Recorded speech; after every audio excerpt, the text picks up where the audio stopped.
one local independent researcher working to uncover the secrets hidden at the bottom of Lake Tahoe. Instead of a submarine, he's using a custom-built rover. It is March 1991, and Chris Nicholson is hunched over a glowing monitor in a freezing control room, watching a camera sink toward the bottom of Lake Tahoe to film a shipwreck hidden for 50 years. His team finds it, but as the lights drift across the hull, something else slides into the frame, something that has no business being there, and a voice behind Nicholson orders the recording killed. We were told that there wasn't going to be much life at the bottom of Lake Tahoe, but it's hard to actually go down there and get a camera shot without something alive in the video. Whatever those people saw shocked everyone into silence, and none of them would ever describe it again. So, what was down there? And why would hardened professionals bury it forever? The lake that keeps everything. Tahoe sits more than 6,200 feet above sea level, right on the California and Nevada border. And from the shore, it looks almost too perfect. Water so clear, it barely seems real. Mountains reflecting off a surface so still, it looks frozen in place. But that postcard view is only the top few feet of something enormous. At its deepest point, the lake drops more than 1,600 feet straight down, deeper than 4 football fields stacked one on top of another. Go down far enough, and it stops behaving like a lake at all. Beauty of California is brought about by its geologically active condition. The Lake Tahoe itself owes its existence to faults. The light gives out. The temperature falls off a cliff. The silence closes in like a physical weight.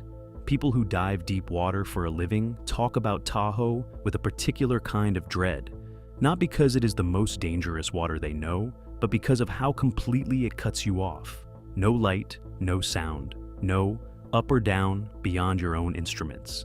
It is about the closest thing to leaving the planet you can reach without ever leaving the ground. And this is the part that matters for everything that comes next. Down near the floor, the water sits just above freezing every month of the year. Almost no light ever reaches it, and there is barely any oxygen in the deep. Cold, dark, and starved of oxygen, that exact combination means things down there do not rot the way they are supposed to. Wood survives, metal survives, sometimes even fabric survives. The lake does not break things down and recycle them the way a warm, shallow lake would. It holds them. It keeps them almost exactly as they were the moment they went under. Tahoe is what is called a terminal lake. Water flows in, but almost nothing flows out. And right now, after years of drought, it sits at its lowest level in 4 years, slowly pulling its own waterline back and exposing edges of itself that have stayed hidden a very long time. So, think about what that means. That's right, wildfires are not the only natural disaster on the radar of regional experts. There's something else they're worried about, and it lies deep beneath Lake Tahoe. If the lake really keeps everything, then somewhere in that freezing dark, a famous ship could still be down there nearly intact, decades after the world gave up on her. Queen of the Lake. Now, to understand why this one wreck mattered so much, you have to go back about 100 years. Long before highways wrapped around the shoreline, the SS Tahoe ruled this water. She was nearly 190 feet long, fast, elegant, famous across the entire region. The proudest moving piece on the lake, the kind of ship people dressed up to ride and built whole memories around. For years, she was simply how you crossed Tahoe. But progress is rarely kind to symbols. Roads improved, cars replaced steam, and one new stretch of highway at a time. The grand old steamer became an expensive relic nobody needed anymore. So in 1940, they did something you would not expect anyone to do to a beloved ship. They took the Queen of the Lake and they sank her on purpose, deep, out of sight, out of mind. That was supposed to be the dignified end of her. It wasn't, because nobody ever wrote down exactly where she came to rest, and the deep water does not hand out coordinates. Some said she broke apart on the way down. Others swore she was sitting upright in the dark, perfectly whole, waiting exactly the way the lake was rumored to keep things. Expedition after expedition went looking for her, and the lake beat every single one. Below a certain depth, ordinary diving is impossible. You need sonar, you need an ROV, you need money, and the patience to sweep a basin the size of a small sea one narrow strip at a time. And the longer she stayed lost, the bigger the legend grew, until the Queen of the Lake was less a shipwreck than a dare. So, when Chris Nicholson came for her, he was not just chasing a lost steamer, he was betting he could do the one thing nobody before him had managed. And the lake was about to show him exactly why it had won every time. The coldest window. On March 3rd, 1991, Chris Nicholson and his team launched a deep-water expedition to finally find the SS Tahoe and document her where she lay. And no, March was not an accident. Colder conditions meant less sediment in the water, and less sediment meant better visibility. Late winter was the clearest window Tahoe ever offered. The one stretch of the year you might actually get a clean look at the bottom. So that is when they came, and they took everything that came with it. Because clear is not the same as comfortable. Freezing wind tore across the open water and cut through every layer the crew had on. And there's so many stories about what's at the bottom of Lake Tahoe and what's in here. And to have a camera go down and show us, I'm on board. I want to know what's going on. Equipment iced over, lines stiffened, hands went stiff on the controls, breath fogged across the screens, feet stopped registering the cold somewhere hours back. Working Tahoe in March is brutal, but none of them were leaving because windows like this did not come often, and the ship had slipped through the fingers of everyone before them. And a search like this is mostly patience. The satellite telemetry was set. The sonar went over the side, and then came the slow, grinding work of looking.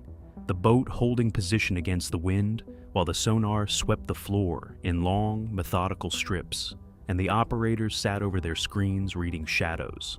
This is not the treasure hunt the movies sell you. It is engineering and endurance, hours of dark water and faint returns. And Nicholson knew that better than anyone. He had built his whole career on running a sensor over the dark until the dark gave something up. So you do not chase every blip. You build the picture one contact at a time. The early descents gave them nothing worth keeping. A boulder here, a fold in the sediment there, a tangle of old debris with no story attached. Hope and let down. Hope and let down. And the ship they had come for stayed exactly as hidden as it had been for every team before them. Until the lake finally answered back. Before I take you down into the water with Nicholson's team, do me one quick favor. If you are the kind of person who needs to know what is actually down there, the real expeditions, the real wrecks, and the things that quietly got left out of the official record, then subscribe. That one tap is what keeps these stories coming, and it keeps you in the room for the parts almost nobody talks about out loud. Because the part of this story you came here for starts right now. The first wreck. A stronger return appeared on the basin floor, and the team decided it was worth a look. So the ROV went down, its lights carving a narrow cone through water that had not seen the sun in a very long time. The tether feeding out foot after foot into the black while the crew watched the only window they had into that world, a single monitor glowing in a freezing room. And almost immediately, something rose up out of the dark. A long, angular structure, half buried in sediment. For one electric second, they thought they had her. But as the camera moved in, the shape resolved into something else entirely. The lines were wrong. The size was wrong. It was not the SS Tahoe at all. It was an uncharted tugboat, sitting silent in the deep, resting on the bottom as if it had always been there. No record of it, no expectation of it. Just a sunken vessel nobody had ever logged, surfacing on the screen like the lake had decided to show it to them on a whim. And that should stop you for a second, the same way it stopped them.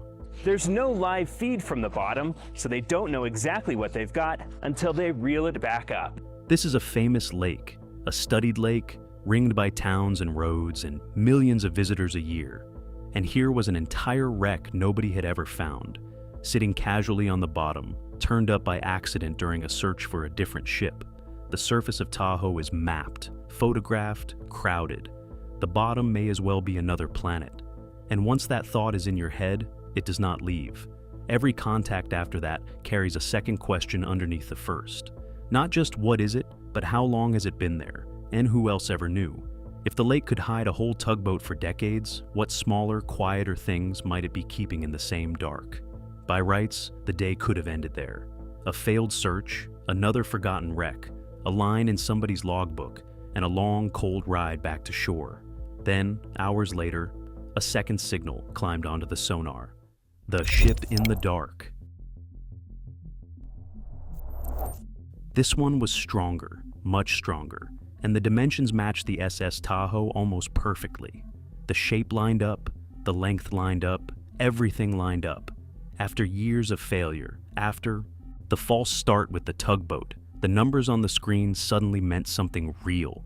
Nicholson redirected the ROV toward the new contact, and inside that cramped control room, almost nobody was talking anymore. Every eye was on the monitor, the tether unspooled into black water, foot after foot, carrying the camera down toward whatever was waiting on the bottom of the lake. Nobody hurried it. You cannot hurry a descent like that. You sit, and you watch, and you let the machine fall through the dark at its own pace while the depth readout climbs and the cold leans on the back of your neck.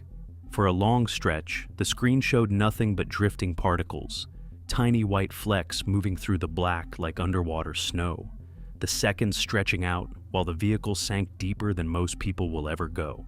There is no sense of speed down there, only the numbers ticking up and a slow, creeping awareness of how much water is now stacked overhead, past the point where any diver could ever follow. The people watching go quiet without deciding to, because some part of the mind understands that the camera is dropping into a place the human body is simply not allowed to go. By the time the floor finally rose into the lights, the whole room had been holding its breath for minutes. And then something massive started to take shape at the bottom of the picture.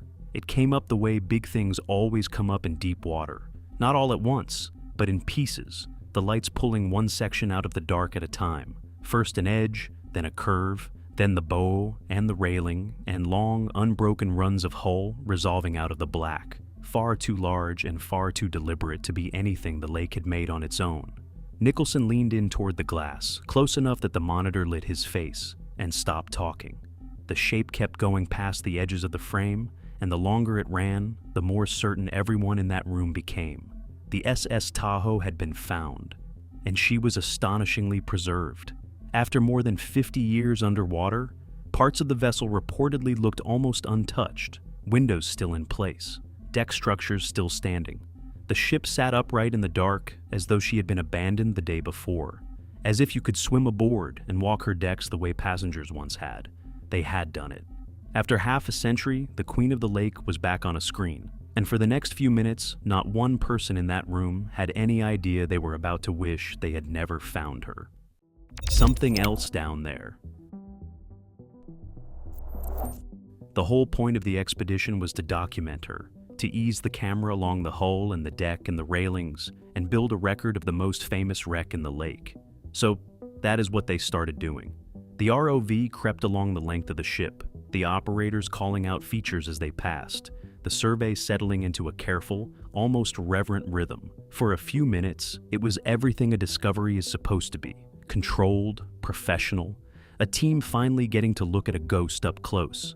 Someone in that room was probably already thinking about how this would be remembered. The team that finally brought the Queen of the Lake back into the light, after half a century of the lake winning, and that is the cruel part of how it turned. The worst moment of the expedition arrived dressed as its best one. Nobody braces for it when everything is finally going right. The camera drifted a little past the visible side of the wreck, and somebody noticed something that should not have been there. At first they took it for debris, a pale shape resting near the sediment, just another piece of the lake floor caught in the lights. The brain wants the easy answer, so that is the one it reached for. Debris. But the closer the ROV crept, the less sense the object made. The shape was too symmetrical, too smooth, too deliberate. It did not have the random broken look of wreckage or stone.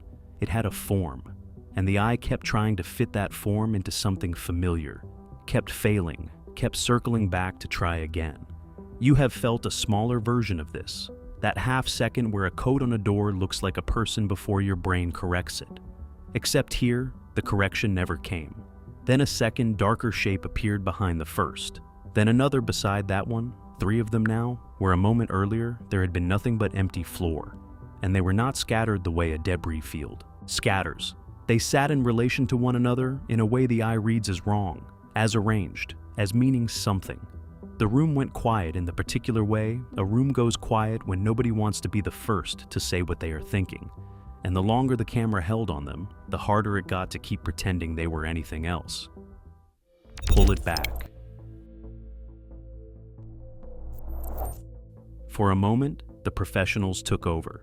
Get a better angle, steady the vehicle, improve the light, and document whatever this is. That instinct is probably what kept the camera pointed at it as long as it stayed.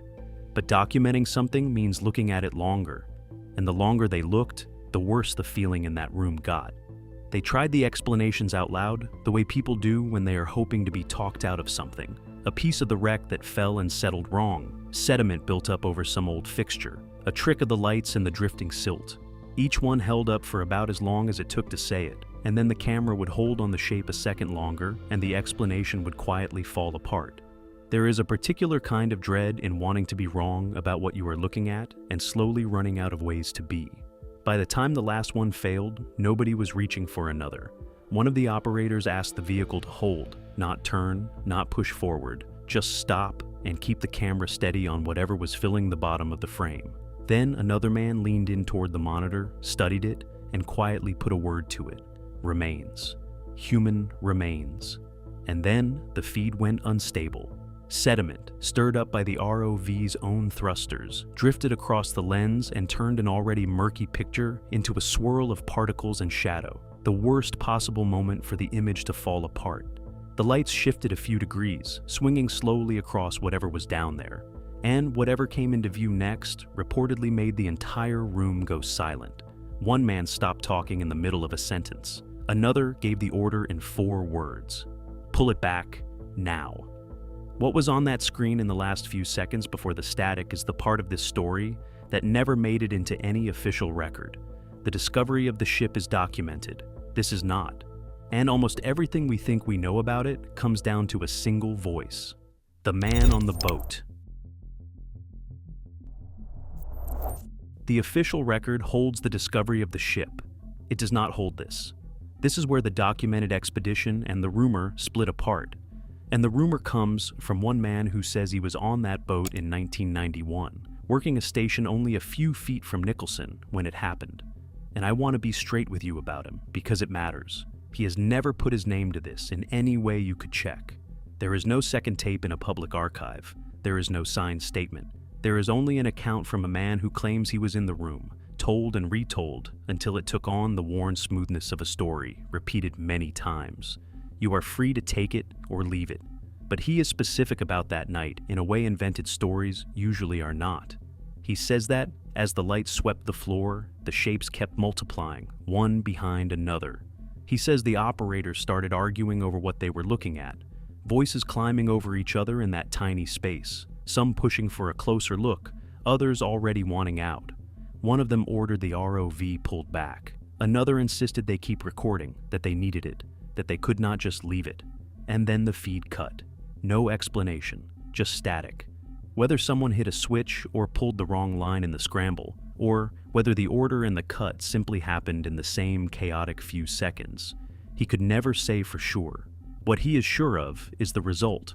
One moment there were shapes on the screen and men shouting over them.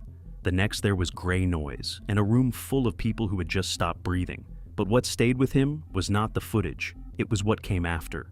Men who had spent careers working underwater wrecks, men who had seen the worst the deep can offer and gone back down the next morning, suddenly wanted nothing to do with what had just been on that screen. They did not want to talk about it. They did not want to review it. They wanted off the water, and they wanted whatever was down there left exactly where it lay. Think about who these people were for a second. Not tourists with a camera, professionals who knew precisely what 50-year-old wreckage looks like, who did not rattle easily, who had built whole careers on staying calm in the dark. Whatever was in those last frames did not just startle them. It changed how they wanted to spend the rest of the trip. And the question that has hung over this story for 30 years is the one none of them would say out loud. What kind of lake keeps a thing like that? What Tahoe keeps? None of it was ever confirmed, and that is exactly what makes it so hard to shake. Because look at what you cannot argue with. The expedition was real, Chris Nicholson was real, the SS Tahoe was real, and it is still down there right now, sitting upright in the cold. The dive happened. The footage of the wreck exists. People can show you the ship. The only thing in question is what drifted into those final frames and whether someone quietly cut them out before anyone outside that boat ever saw them. You cannot debunk a story when most of it is documented fact, and half-truths are the hardest legends in the world to kill, because every true piece you confirm makes the unconfirmed piece feel a little more solid.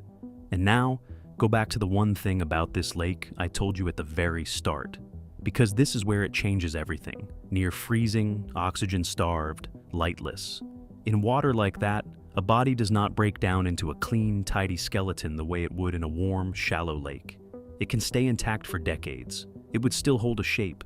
It would look, in the merciless logic of that water, disturbingly like what it had been the day it went under.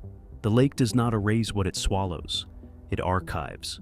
Now, lay that over the stories the locals have traded for years, the ones from the casino era of the 1950s and 1960s, about people who were made to disappear into deep water where nobody would ever think to look. Most of it is probably folklore, most of it.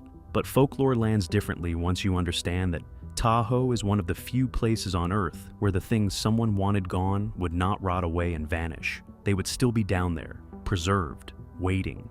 That is why a 30-year-old story still circulates. Not because anyone ever proved what was on that final recording, because nobody could, but because uncertainty at the bottom of a freezing, 1,600-foot lake sits in your head in a way it never does anywhere else. You can tell yourself it was debris. You can tell yourself the man on the boat made it up. But you cannot make yourself certain. And down there, certainty is the one thing the lake will never give back. So, here is the question I will leave you with. If you had been in that control room in 1991, watching those shapes come out of the dark beneath the SS Tahoe, would you have kept the camera rolling? Or would you have done exactly what they did, pulled it back, killed the feed, and left whatever was down there precisely where the lake had been keeping it all along? Some people think the deepest parts of Lake Tahoe are nothing but old ships and forgotten junk. Others think the lake is still hiding things, and always will. After hearing this, which side are you on? Tell me in the comments and be honest about it. And if this is the kind of story that keeps you up a little later than you meant to be, subscribe and stay close, because Tahoe is nowhere near done giving up its secrets